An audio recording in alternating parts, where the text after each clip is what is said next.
Hello students, how are you? I hope you are fine, safe in your home. Students, I am your science teacher. Today I am going to teach you Science Part 1, Lesson number 2, Periodic Classification of Elements. Students, do you know what is mean by elements? Shall we start classification of elements? We have learned in this previous standard the all the atoms of elements are only one type. आपने अपनी पिछली कक्षा में teacher ने आपको बताया रहेगा कि पहली बात तो elements are made from the atoms. Elements छोटे छोटे एटम्स से बने हुए रहते हैं और जो एलिमेंट्स होते हैं वो सिर्फ एक ही तरह के होते हैं. Today 118 elements are known as a scientific world. आज की जनरेशन में मतलब आज अब तक 118 एलिमेंट्स क्या हो चुके हैं, फाइंड आउट हो चुके हैं, मिले हैं हमारे साइंटिफिक वर्ल्ड में. However around year 1800 only about elements 30 elements are known as. मतलब around the years 1800 only 30 elements ही क्या थे, जाने जाते थे. More numbers of elements were discover in the course of times. और उसके बाद धीरे धीरे क्या होते गए, एलिमेंट्स को डिस्कवर किया गया. More and more information about to the properties of this elements was ग्रेटर्ड.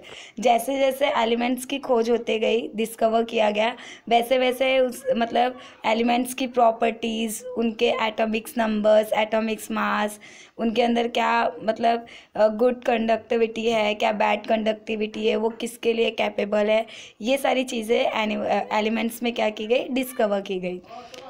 To case of the study of such of large number of elements, scientists started studying the pattern it any. धीरे धीरे फिर जब elements find out होने लगे तो scientist ने क्या करना शुरू किया, एलिमेंट्स के बारे में स्टडी करना शुरू किया.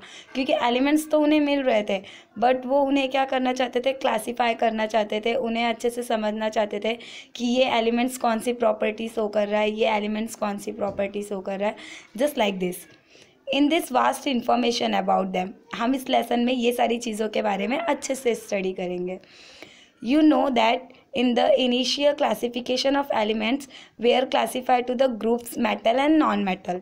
Listen students, मतलब जो हमारा ग्रुप्स बना है एलिमेंट्स का, सबसे पहले एलिमेंट्स को सिर्फ दो भाग में ही मतलब दो तरीके से क्लासिफाई किया गया था, metals and non metals. Later on another class of the elements called as metalloid and noticed. इसके बाद क्या किया गया, धीरे धीरे मतलब एलिमेंट्स को और भी क्लासिफाई किया गया. तो ऐसे भी पता चला some elements are metal and some elements are non metal. But कुछ ऐसे भी एलिमेंट्स होते थे जो दोनों प्रॉपर्टी शो करते थे, मेटल्स की और नॉन मेटल्स की. तो उन एलिमेंट्स को मेटलॉइड कहा गया और नोटिस ये सारी चीज़ें नोटिस की गई. As the knowledge about elements are their properties went to increasing, different scientists trying to different method of the classification. फिर धीरे धीरे क्या हुआ, उनके मतलब एलिमेंट्स की नॉलेज लेकर के उनकी प्रॉपर्टी को धीरे धीरे इंक्रीज कर करके फिर उन्हें क्या किया गया, मेथड वाइज क्लासीफाई करने की कोशिश की गई. डोबेनाइट देखेंगे सबसे पहले. ये भी डोबेनाइट ये भी एक साइंटिस्ट हैं.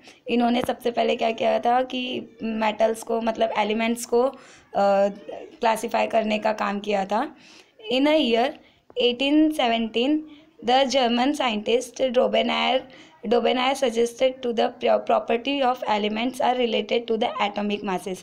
जो डोबेनाइट थे, इन्होंने क्या किया, इन्होंने मतलब बताया कि जो एलिमेंट्स होते हैं वो क्या suggested to the properties of elements related to their masses. इन्होंने बताया कि जो एलिमेंट्स की प्रॉपर्टी है वो किससे रिलेटेड होती है, उसके मासेस से रिलेटेड होती है, उसके एटॉमिक मासेस से. He made groups of 3 elements. फिर इन्होंने क्या किया, 3 एलिमेंट्स का ग्रुप बनाया.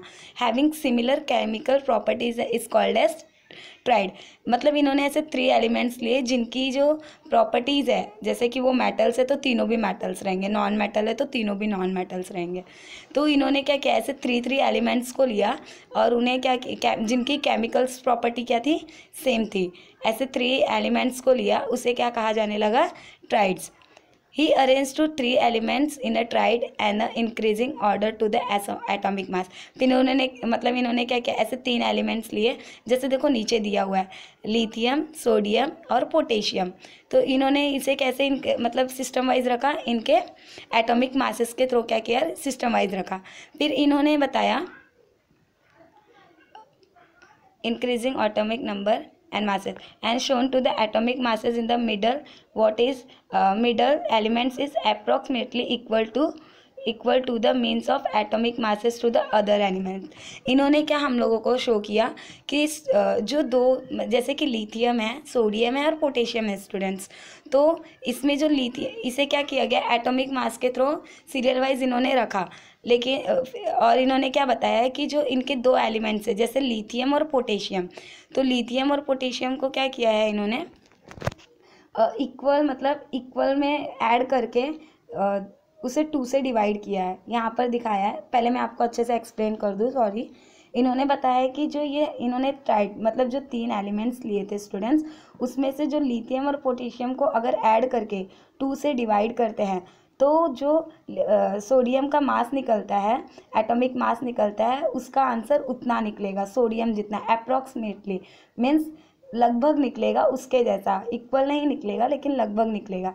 यहाँ पर देखिए नीचे, however all the known as elements could not be a classified in the Dobereiner triad. लेकिन क्या हुआ, धीरे धीरे मतलब जब आगे जब और भी किया गया, तो ये जो ड्रोबेराइट का ट्राइड था, ये आगे के एलिमेंट्स पे इनका जो ये रूल्स था वो फॉलो नहीं हुआ। मैं आपको ये चार्ट एकदम अच्छे से एक्सप्लेन कर देती हूँ स्टूडेंट्स। देखिए यहाँ पर सीरियल नंबर दिया हुआ है, फर्स्ट है जिसमें ट्राइड में 3 एलिमेंट्स हैं उनके, लिथियम है, सोडियम है एंड पोटेशियम है। इसमें फर्स्ट एलिमेंट लिया गया है, एक्चुअल एटॉमिक मास है लिथियम का 6.9, और सेकेंड एलिमेंट्स इन्होंने लिया है पोटेशियम का कितना है 39.1।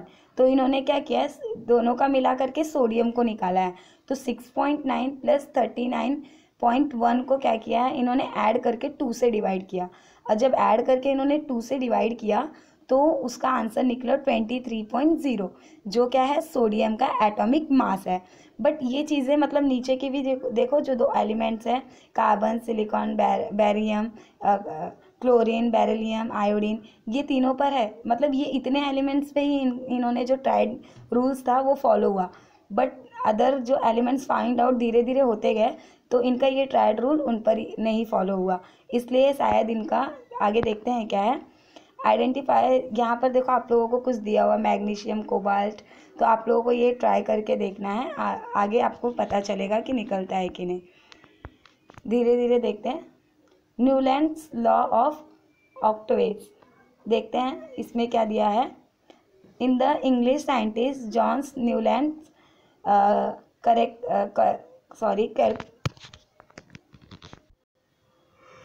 Students, now we continue. Newland law octaves. The English scientist John Newland correlated of atomic masses of elements to their properties in the different way। इन्होंने भी क्या किया, एलिमेंट्स के मासेस इन्होंने बताया कि atomic masses of elements of their properties of different way, मतलब items के एलिमेंट जो मासेस है उसी तरह से उनकी प्रॉपर्टीज भी क्या है मासेस के थ्रू डिफरेंट्स है। In the year 1866, Newlands arranged to the elements known as that times of increasing order of atomic masses। इन्होंने भी सेम वैसे ही किया, इन्होंने भी एलिमेंट्स को क्या किया, उनके एटॉमिक मास के बेस पर क्या किया इन्होंने अरेंज किया, जैसे जैसे मतलब जिसका एटॉमिक मास कम है उन्हें पहले रखा, फिर उसके बाद इंक्रीजिंग ऑर्डर में क्या करते गए, एटम्स को अरेंज करते गए। He started with the lightest element hydrogen and ended of the thorium with the thorium. इन्होंने क्या किया, ऐसे 8 एलिमेंट्स लिए ऑक्टेवेज का मतलब ही ये होता है कि 8 एलिमेंट्स। इन्होंने ऐसे एलिमेंट्स लिए, मतलब स्टार्टिंग में हाइड्रोजन से लेकर के इन्होंने थेरोनियम तक एलिमेंट लिए। He found the every 8 elements had to the property of similar to the first. इन्होंने क्या किया, मतलब इन्होंने ऐसे अरेंज किया था एलिमेंट्स को कि जो फर्स्ट एलिमेंट्स की प्रॉपर्टी है वो लास्ट वाले एलिमेंट्स की प्रॉपर्टी से क्या होती रहेगी, सिमिलर होती रहेगी। Example, sodium is the 8 elements from the lithium of both. One second students. He found to the every 8 elements had properties similar to the those of first. For example, sodium is a 8 element. Sodium का कितवा number है, 8 from the lithiums, मतलब lithium से sodium का 8वां number है। And both have similar properties, और sodium और lithium की प्रॉपर्टीज़ क्या है, सिमिलर है। इन्होंने ऐसा शो किया। Also magnesium shows similar properties of beryllium. तो इन्होंने और भी बताया कि मैग्नीशियम भी क्या कर रही है, सिमिलर प्रॉपर्टीज शो कर रही है बेरिलियम के। And chlorine shows similar properties of fluorine. Newland compare to this similarity with the octaves in music. फिर इन्होंने क्या किया, मतलब एक म्यूज़िक दिया इसको, जैसे हम बोलते हैं ना सा रे ग म प द नि सा, just like this is called as similarity observed in the eighth of the first elements as the many limitation were to the found of the Newland octave। मतलब इन्होंने ऐसे क्या किया, पूरे एलिमेंट्स को अरेंज किया है। यहाँ पर देखिए लॉ ऑफ ऑक्टेव देख रहे हैं हम लोग, सॉरी म्यूजिकल टोन है, यहाँ पर देखो दिया हुआ है सा रे ग म प द नि सा। मीन्स फर्स्ट एलिमेंट्स क्या करेगा, लास्ट के सेकेंड एलिमेंट्स को, मतलब लास्ट के एलिमेंट्स की प्रॉपर्टी क्या करेगा, शो करेगा। उस तरह से इन्होंने ये पूरा चार्ट बनाया था students.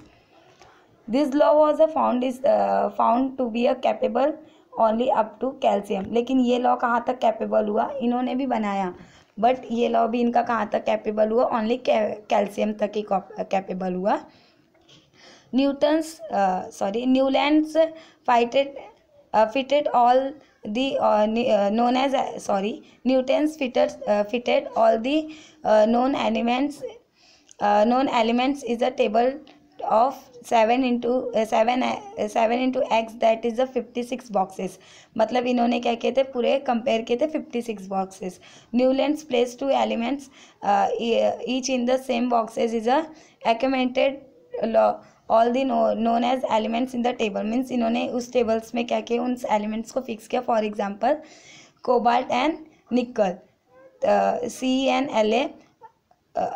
Moreover to the he place some elements is a different property under to the same note is a Octave.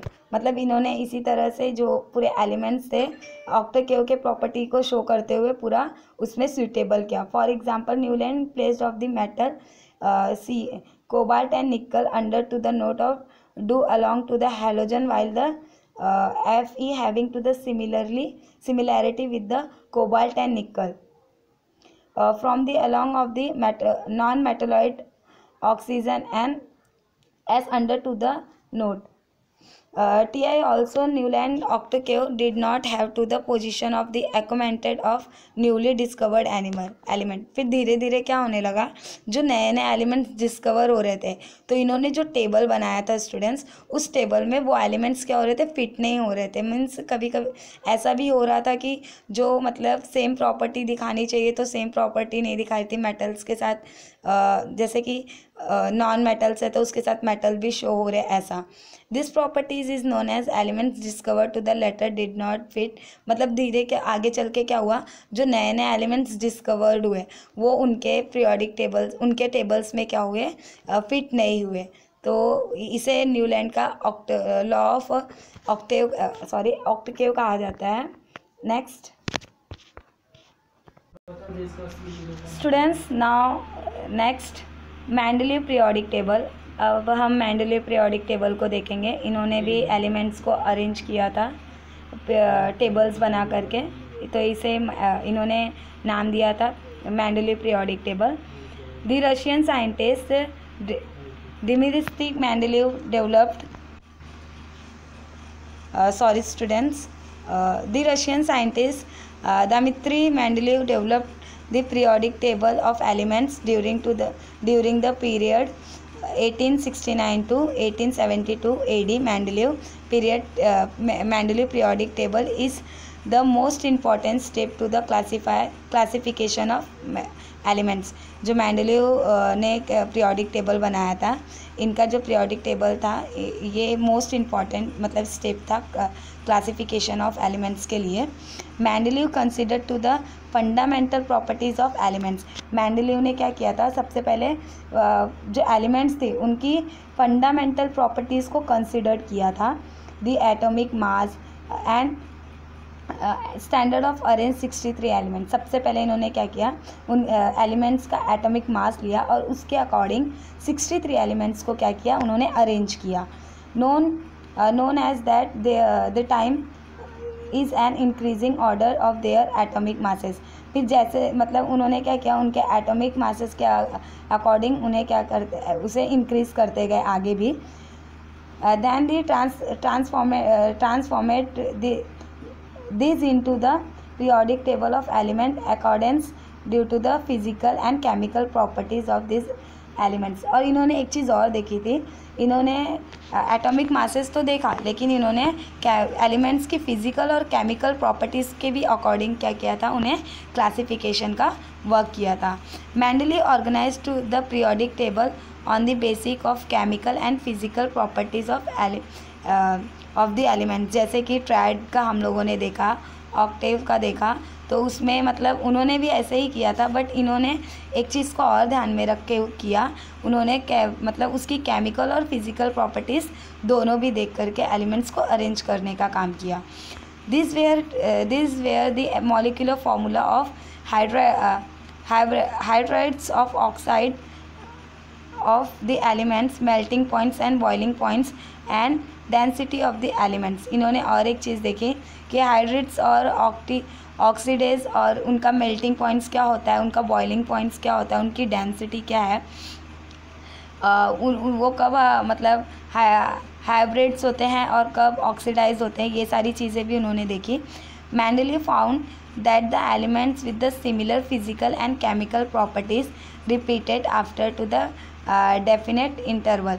तो इन्होंने ये सारी चीज़ें ये सारी चीज़ों को एब्जॉर्ब करके इन्होंने क्या किया, एक डेफिनेट इंटरवल निकाला। On this basis of this finding Mendeleev state of following periodic table. फिर उसके बाद इन्होंने क्या किया, अपना पीरियोडिक टेबल्स को प्रिपेयर किया। Properties of elements are periodic function of their atomic masses. देखो इन्होंने ये बनाया, सबसे पहले इन्होंने बनाया था, इन्होंने स्टूडेंट्स पहले हम रीड कर लेते हैं। The vertically columns in the Mendeleev periodic table is called as group. जो वर्टिकली कॉलम है स्टूडेंट्स, आपको दिख रहा है वर्टिकली कॉलम, ये जो ग्रुप्स है 1 2 3, तो मतलब इसे ग्रुप्स कहते हैं। जो हॉरिजॉन्टल है इसे पीरियड्स कहते हैं। तो अभी हम लोग देखेंगे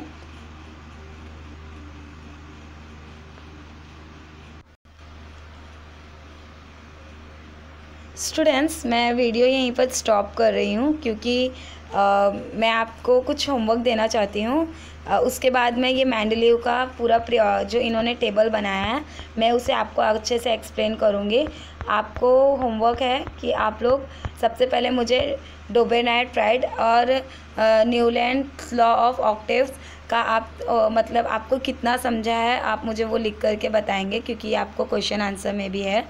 अगर आपको नहीं समझ में आया है तो फिर वापस से मैं एक बार एक्सप्लेन कर दूंगी। आपको जो नहीं समझा आप पूछ सकते हो। Okay, thank you. आगे का वीडियो मैं आगे का लेसन मैं नेक्स्ट वीडियो में एक्सप्लेन करूंगी। बाय।